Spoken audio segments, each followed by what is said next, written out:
Hey guys, Giants beat reporter Zach Rosenblatt here from NJ Advanced Media. This is your latest update powered by the Talk is Cheap podcast. The Giants are 2-5 after an impressive 25-3 win over the Carolina Panthers. It was a surprising win for a few reasons. First, the offense scored more than 20 points, which has been rare under Jason Garrett, and that was despite missing many of their key offensive players like Saquon Barkley, Kadarius Toney, Kenny Golladay, Sterling Shepard, and Andrew Thomas. With them out, Daniel Jones had a stellar day, even as his offensive line struggled.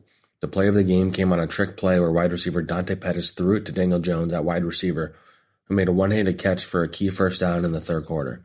He capped that drive off with a touchdown pass to Pettis, who has been his top target the last 2 weeks with everybody injured. On defense, the Giants finally got a quality pass rush for maybe the first time this season. Rookie Azeez Ojulari was especially dominant as he had 2.5 sacks and 8 total pressures. On the season, he has 5.5 sacks and is on pace for one of the best rookie seasons in team history. The Giants will need their pass rush to play that well again against a talented offense in Week 8 on Monday night against the Kansas City Chiefs on the road.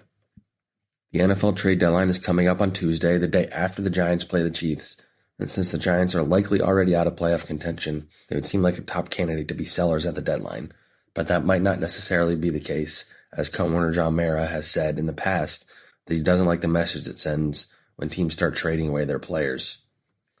But still, there are still at least 2 players that make sense as potential trade bait. One is tight end Evan Engram, whose value is low and his role is small, but he's still an intriguing weapon on offense, and there are plenty of contenders with a need at tight end, including the Green Bay Packers. The other one that makes sense is wide receiver Darius Slayton. When the wide receiver group is healthy, he might be the odd man out, but he's still a talented player that can help an offense in need of deep threats. He doesn't cost much money, and he's under contract for one more season after this one.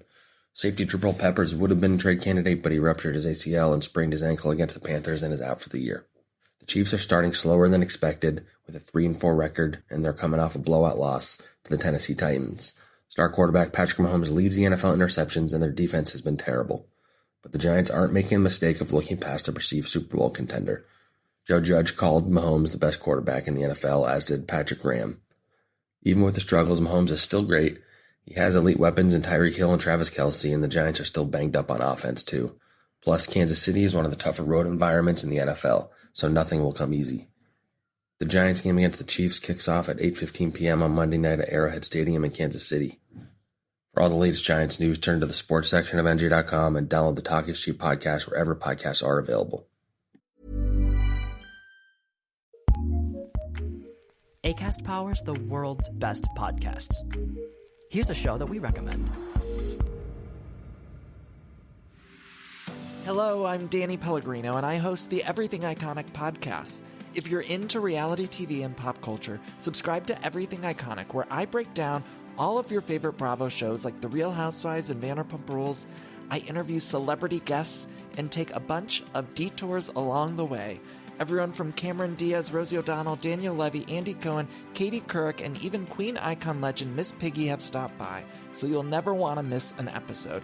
You could find me on social media at Danny Pellegrino and subscribe to Everything Iconic with Danny Pellegrino, the show with over 23 million downloads on Acast or wherever you get your podcasts.